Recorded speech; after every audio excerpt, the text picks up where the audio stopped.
Hello mga listeners! Bago kayo magsimulang makinig sa kwento, sana ay huwag ninyong skip ang mga ads. Malaking tulong po ito sa amin upang maipagpatuloy namin ang paggawa ng mga kwentong maibabahagi sa inyo. Maraming salamat sa inyong suporta. At sana ay mag-enjoy kayo sa pakikinig. Happy listening! Hi, ako si Jake, 27 years old. Masasabi kong maayos na ang takbo ng buhay ko ngayon. Mayroon akong stable na trabaho. Financially stable na rin ako. At unti-unti ko nang naaabot ang mga pangarap ko para sa sarili ko. Sa ngayon, mayroon na akong mahigit 2 milyong piso na ipon. May insurance. At may mga investment din ako tulad ng Pag-ibig, MP2 at trading. Hindi man ako sobrang yaman, pero masasabi kong nasa maayos na akong kalagayan kumpara noong mga nakaraang taon. Marami akong pinagdaanan bago makarating sa puntong ito. Maraming puyat, sakripisyo, at mga pagkakataong gusto ko nang sumuko. Pero pinili kong magpatuloy at magtiwala na balang araw, magbubunga rin ang lahat ng pagsisikap ko. At ngayon, unti-unti ko nang nakikita ang resulta ng mga iyon. Pero sa kabila ng lahat ng naabot ko sa buhay, parang may kulang pa rin. May maayos akong trabaho, may ipon, may mga investment, at masasabi kong financially stable na ako. Pero may mga gabi pa rin na nakakakaramdam ako ng lungkot. Yung tipong tahimik ang lahat, pero may bahagi ng puso ko na naghahanap pa rin ng isang tao. Gusto ko na ulit magmahal. Gusto ko na ng taong mamahalin ko at mamahalin din ako ng totoo. Yung may kasama akong mangarap, tumawa, magplano para sa kinabukasan, at harapin ang mga problema sa buhay. Pero hindi ko alam kung mahahanap ko pa ba ang taong iyon. Minsan naiisip ko kung meron pa bang taong babagay sa akin. Habang tumatanda kasi tayo at mas marami tayong natututuhan sa buhay, mas nagiging malinaw din sa atin kung ano ang gusto natin at kung ano ang hindi na natin kayang tanggapin. Sa totoo lang, mahaba ang listahan ko ng mga katangiang hinahanap sa isang partner. Gusto ko ng taong financially stable, marunong makipag-communicate, may emotional intelligence, may direksyon sa buhay, walang bisyo, responsable, at higit sa lahat, kapareho ko ng mga values at prinsipyo sa buhay. Minsan, tuloy napapatanong ako sa sarili ko kung mataas lang ba talaga ang standards ko o perfectionist na ako. Baka naman masyado na akong maraming hinihingi. O baka naman natuto lang ako mula sa mga nakaraan kong karanasan. Kaya alam ko na kung ano ang deserve ko at kung ano ang hindi. Siguro hindi naman mali ang magkaroon ng standards. Ang mali ay ang maghanap ng perpektong tao dahil wala namang ganoon. Lahat tayo may kanya-kanyang pagkukulang. Pero naniniwala ako na may malaking pagkakaiba ang pagiging perfectionist at ang pagprotekta sa sarili mong kapayapaan. Kaya siguro habang hindi pa dumarating ang taong para sa akin, ipagpapatuloy ko muna ang pagbuo ng buhay na gusto ko. At kung sakaling dumating siya, sana pareho na kaming handang magmahal. Hindi dahil kailangan namin ng taong sasalo sa amin, kundi dahil mas magiging maganda ang buhay kapag may kasama kang lumalakad sa parehong direksyon. I've been single for 3 years since my last relationship ended. At hindi maganda ang naging pagtatapos nito. Hindi siya cheater. Hindi niya ako sinaktan physically. Pero hindi rin niya ako trinato sa paraang dapat tratuhin ng isang taong mahal mo. Kapag may problema kami at sinusubukan kong pag-usapan yon, tahimik lang siya. Hindi siya marunong makipag-communicate. Hindi siya marunong magpahayag ng nararamdaman o harapin ang mga isyu sa relasyon namin. Hanggang sa ako na lang palagi ang sumusuko at nakikipag-ayos. Nagkakabati kami, pero hindi talaga naayos ang problema dahil ayaw niya itong pag-usapan. Para lang kaming naglalagay ng benda sa sugat na patuloy namang lumalala. Tiniis ko iyon ng matagal dahil mahal ko siya. Sobrang mahal ko siya. Hanggang sa dumating ang punto na tuluyan na akong napagod. Sa sobrang tagal kong kumapit, hindi ko na malaya na unti-unti na pala akong nauubos. At isang araw, wala na talaga akong maibigay. Hindi na ako galit. Hindi na rin ako humihingi ng paliwanag. Pagod na lang. Kaya sa huli, sumuko na lang ako. Hindi dahil hindi ko na siya mahal, kundi dahil hindi ko na kayang ipagpatuloy ang isang relasyon na ako lang ang patuloy na lumalaban para mabuhay. Pagkatapos ng relasyon na iyon, sinubukan kong kumilala ng mga bagong tao. Nagbigay naman ako ng pagkakataon. Nakipag-usap ako, nakipagkilala, at sinubukang buksan ulit ang sarili ko. Pero sa totoo lang, wala akong nagustuhan. Hindi dahil feeling ko masyado akong mataas o mas magaling kaysa sa kanila. Kundi dahil habang tumatanda ako, mas nagiging malinaw sa akin kung ano talaga ang hinahanap ko sa isang partner. Alam ko na kung anong klaseng relasyon ang ayaw ko nang balikan. Alam ko na kung anong mga ugali ang hindi ko na kayang tiisin. At alam ko rin kung anong mga katangian ang mahalaga para magkaroon ng isang malusog at pangmatagalang relasyon. Hindi ko naman hinahanap ang perpektong tao, pero gusto ko ng taong may emotional intelligence, marunong makipag-communicate, may direksyon sa buhay, responsable, at may mga values na tugma sa akin. Inalagaan ko ang sarili ko sa loob ng maraming taon. Nagtrabaho ako ng mabuti para magkaroon ng maayos na buhay. Inayos ko ang career ko, ang finances ko, at pati ang sarili kong pag-iisip at katawan. After everything I've been through and everything I've built, I think it's okay to be careful about who I let into my life. I have the right to be choosy. Habang wala pa yung taong mamahalin ko talaga. Nakikipaglandiin muna ako. Nakikipagbembangan ako sa lalaki na trip ko, pero walang kasamang attachment. Bembang lang at subo. Pangparaos lang. Hanggang sa makilala ko si Gabriel. Isang araw, may ipinakilala sa akin ang kaibigan kong si Marcus. Matagal na kaming magkaibigan ni Marcus, kaya isa siya sa mga taong madalas kong mapagsabihan ng mga problema ko, mga iniisip ko, at mga frustrations ko sa buhay. Lately, madalas kami mag-usap ni Marcus about sa love life. Lagi kong sinasabi sa kanya na gusto ko nang magkaroon ulit ng relasyon, pero wala pa rin akong nakikilalang tao na talagang pasok sa mga hinahanap ko. Ang choosy mo kasi, sabi niya habang natatawa. Anong gagawin ko? Alangan naman mag-settle ako sa relasyong hindi ko deserve. Alam ko kung ano ang kaya kong i-offer sa isang tao. Sagot ko. Tama ka naman. Deserve mo naman talaga ng taong higit pa. Sa bare minimum lang ang kayang ibigay. Sabi niya.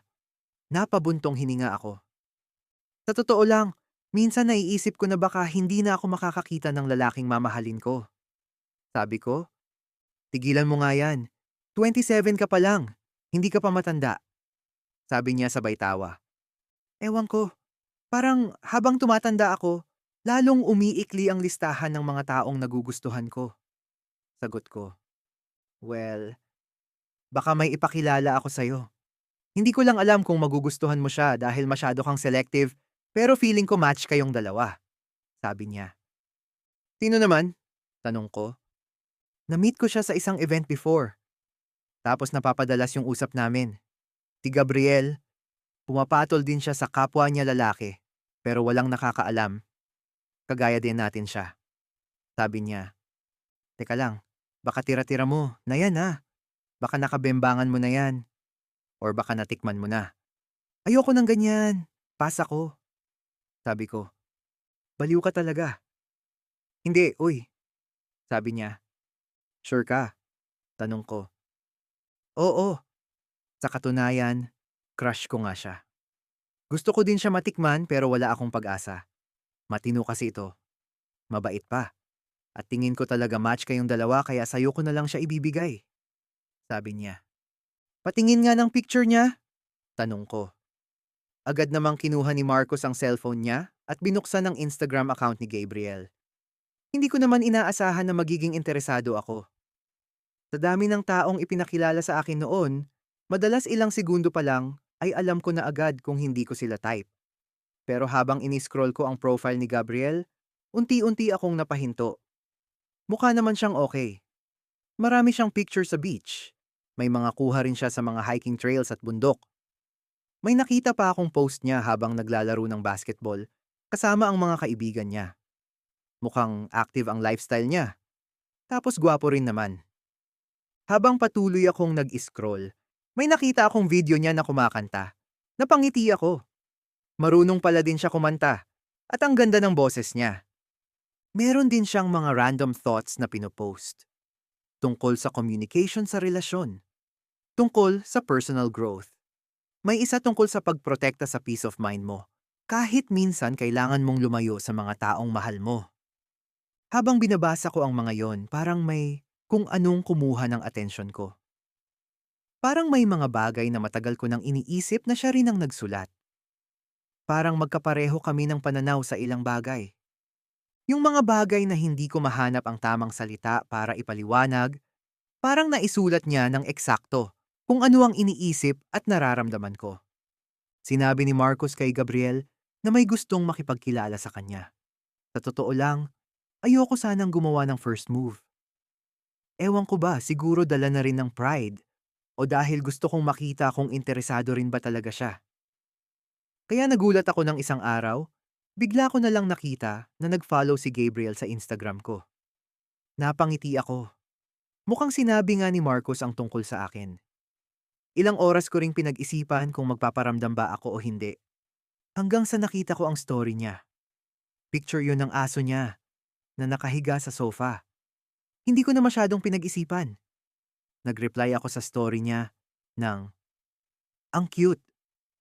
Pagkatapos kong isend, natawa pa ako sa sarili ko. Sa dami ng pwedeng i-chat, aso pa talaga ang ginawa kong conversation starter. Pero halos ilang segundo lang ang lumipas. Nag-reply agad siya. "Parang ikaw," sabi niya. Napahinto ako.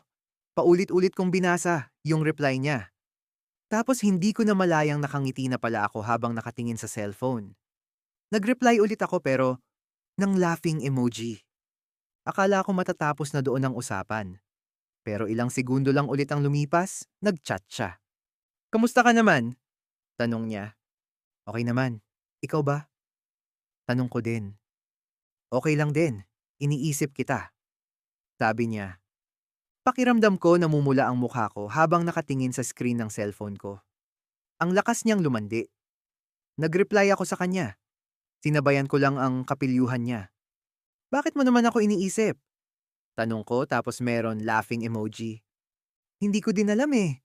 Siguro dahil nakuha mo ang attention ko?" Sabi niya. Taena. Kinikilig ako sa mga punchline niya.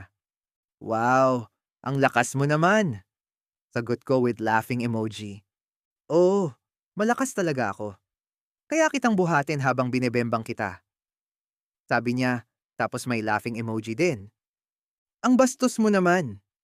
Sabi ko, "Masasabi mo ba na bastos ako kung ikaw lang pinagnanasahan ko?" Sabi niya. Ewan ko ba pero kinikilig ako sa mga banat niya. "Baliw. Sige na, matutulog na ako." Sabi ko para hindi obvious na nag-e-enjoy akong kausap siya. "Gusto mo bang mag-meet tayo?" Tanong niya. "Kailan naman?" Tanong ko. "Ikaw bahala kung kailan mo gusto. Kung gusto mo ngayon na. Pupuntahan kita, just tell me your location." Sabi niya. Binigay ko naman yung address ko kasi akala ko pinagtritripan lang niya ako. Tapos bilang hindi na siya nag-reply, pagka-send ko ng address ko. Matutulog na sana ako nang biglang tumunog ang intercom sa kondo ko. Napakunot ang noo ko habang inaabot ang telepono. "Sir, good evening. May visitor po kayo rito. Gabriel daw po ang pangalan." Sabi ng guard. Nagulat ako. Ilang segundo akong natulala. Hindi dahil ayaw ko siyang makita, kundi dahil hindi ko inaasahan na pupunta talaga siya. Ilang oras pa lang kaming magka-chat. Hindi ko pa nga siya ganun kakilala. Mahigpit pa naman ang security sa kondo na tinitirhan ko. Hindi basta-basta nakakapagpapasok ng bisita ng walang approval ng resident. "Okay lang po, papasukin ninyo na siya," sabi ko sa guard. Naghilamos agad ako ng muka at nag-ayos ng mabilis. Ilang minuto ang lumipas, tumunog ang doorbell ng unit ko. Bigla akong kinabahan. Huminga muna ako ng malalim bago lumapit sa pinto at buksan ito. At doon ko siya unang nakita ng personal. Si Gabriel. Sa totoo lang, medyo natulala ako sa kanya. Ibang-iba siya sa mga pictures at videos. Mas guwapo siya sa personal. Mas matangkad siya kaysa sa inaasahan ko. Nakasando lang siya at shorts, kaya halata ang build ng katawan niya. Hindi naman sobrang maskulado pero mukhang alaga sa gym. Matangos ang ilong niya. Makapal ang mga kilay. Sobrang manly niyang tignan tapos napaka-inosente ng mukha niya. Yung tipong kapag tiningnan mo, iisipin mong mahiyain, mabait, at seryosong tao. Kaya lalo akong natawa sa loob-loob ko. Dahil base sa mga chat namin kanina, alam kong hindi ganoon ang buong pagkatao niya. Mukha siyang inosente, pero ang lakas niyang lumandi. "Hi Jake," sabi niya habang nakangiti. "Hello, pasok ka," sabi ko habang binubuksan ng mas maluwag ang pinto. "Salamat," sagot niya bago pumasok sa loob ng unit. "Grabe ka, hindi ko expected na pupunta ka talaga dito," sabi ko. Medyo naiilang pa ako. "Ikaw kasi hinamon mo ako," sabi niya sabay tawa. "May dala pala akong pagkain. Nagluto ako kanina ng adobo. Naisip ko baka gusto mong kumain," sabi niya habang itinataas ang plastic na hawak niya. "Nagluto ka talaga?" tanong ko. "Oo naman. Hindi naman ako pupunta rito ng walang dala." Saka sabi ni Marcus, favorite ang adobo. Sabi niya, napatawa ako. "Hindi ko alam kung matutuwa ako or matatakot," sabi ko, sabay tawa. "Bakit?" tanong niya, medyo natatawa din siya. "Kasi masyado kang prepared," sagot ko. "Ganito lang talaga ako," sabi niya. Kahit first time ko palang ma-meet si Gabriel ng personal, pakiramdam ko matagal na niya akong kilala. Hindi siya naiilang sa akin. Hindi rin siya mukhang kinakabahan. Hindi rin siya mukhang nahihiya. Parang tropa lang ang tingin niya sa akin sa paraan ng pakikipag-usap niya. Natural lang siyang magkwento, magbiro, at magtanong. Parang hindi kami dalawang taong kakakilala pa lang, kundi dalawang magkaibigang matagal nang magkakilala at nagkita lang ulit pagkatapos ng ilang taon. At sa totoo lang, nagustuhan ko iyon. Dahil karamihan sa mga nakikilala ko, masyadong formal sa umpisa. Yung iba naman, halatang pilit na ini-impress ka o sobrang conscious sa bawat galaw at salita nila. Pero si Gabriel, parang komportable lang maging siya. Pagkatapos naming kumain, tumambay kami ni Gabriel sa balcony ng kondo ko. Tahimik ang gabi. Tanaw namin ang mga ilaw ng mga gusali at sasakyan sa ibaba habang nagkwekwentuhan kami. Kung ano-ano lang ang pinag-usapan namin. Tungkol sa trabaho, sa pamilya, sa mga pangarap namin sa buhay, sa mga lugar na gusto pa naming puntahan. At pati na rin sa mga pagkakamaling natutunan namin sa mga past relationship namin. Habang tumatagal ang usapan namin, mas lalo ko siyang nakikilala. At doon ko napagtanto na ang lalim pala niya. Hindi siya yung tipong puro biro lang o puro pakitang gilas. Marami siyang iniisip tungkol sa buhay. Hindi lang pala siya gwapo. Maganda rin ang laman ng isip niya. Siyempre, meron din nangyari sa aming dalawa ni Gabriel ng gabing yon. Binembang niya ako. Sabi niya willing daw siya pumunta kahit gaano kalayo basta makatira lang. Grabe. Napaka-wild niya. Ang amo ng mukha niya pero sobrang wild niya. Nakalimang round kami. Kapag pumupunta ako sa kondo niya, madalas niya akong ipinagluluto ng mga paborito kong pagkain. Isa sa mga bagay na pinaka-nagustuhan ko sa kanya ay kung paano niya ako inaalagaan sa maliliit na paraan. Hindi niya kailangang gumawa ng grand gestures para maramdaman kong mahalaga ako. At kapag magkasama kami, madalas niya pa akong kantahan. Kahit simpleng sandali lang yon, hindi ko maiwasang mapangiti at kiligin. Tapos kapag katapos namin magbembang, minamasahe niya ako. Hanggang sa unti-unti nahulog na ang loob ko sa kanya. Sa una, akala ko, landian lang ang lahat. Akala ko isa lang siya sa mga taong makikilala ko. Makakausap ng ilang linggo o ilang buwan, tapos mawawala rin. Pero habang tumatagal, napapansin kong iba si Gabriel. Hindi lang siya magaling magsalita. Hindi lang siya magaling magpakilig. Nakikita ko rin ang consistency niya sa mga ginagawa niya.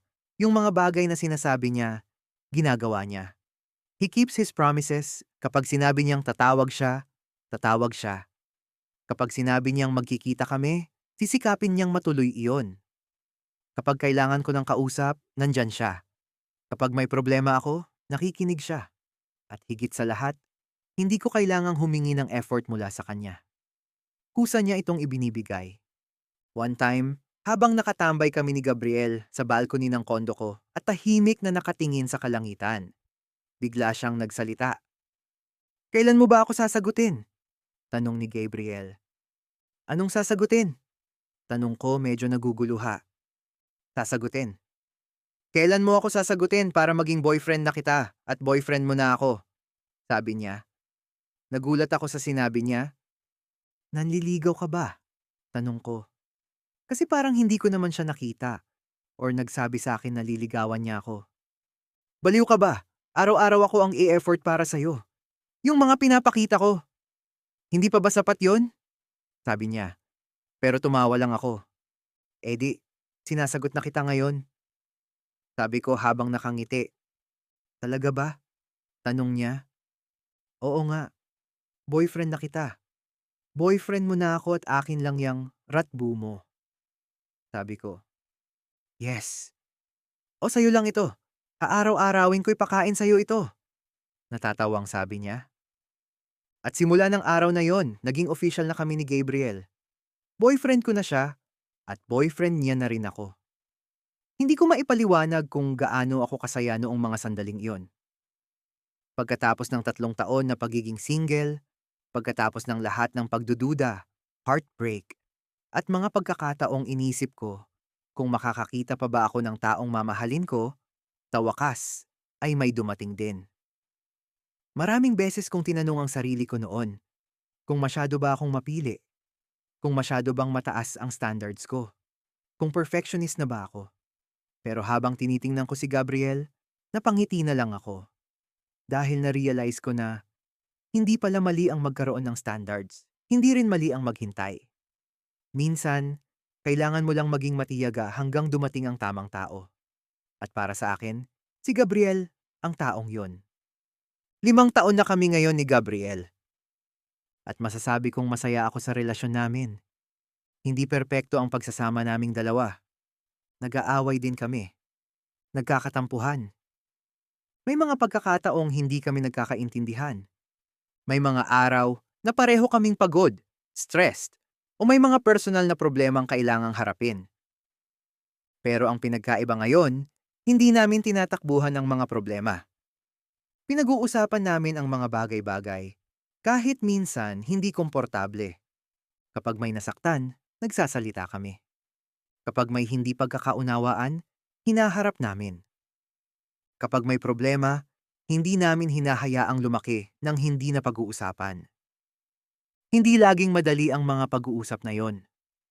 Minsan masakit, minsan nakakainis, minsan gusto mo na lang manahimik. Pero natutunan namin na ang mga mahihirap na pag-uusap ang kadalasang nagpapatibay sa isang relasyon. Dahil ang pagmamahal ay hindi lang tungkol sa kilig, bimbangan, at masayang memories. Ang tunay na pagmamahal ay tungkol din sa pagpili sa isa't isa araw-araw, lalo na sa mga panahong mahirap. To those who are still waiting for love, I know it gets lonely sometimes. I know there are moments when you wonder if your person will ever come. But don't let loneliness convince you to settle for a love that doesn't value you. The right person is not someone perfect. They are someone who chooses you, listens to you, grows with you, and stays when things get hard. So while you're waiting, keep building a life you love. Keep becoming the person you're proud of. And when the right person finally arrives, you'll realize that every heartbreak, every goodbye, and every moment of waiting led you to a love that was worth waiting for. Don't miss out on our latest wild and unfiltered stories. Subscribe now to The Vibe is Unfiltered on YouTube and follow us on X, Instagram, and TikTok at The Vibe is Unfiltered. For extra updates and more kwento, like and follow our Facebook page, The Vibe is Unfiltered. Stay tuned! Mas marami pa kaming pasabog na stories for you.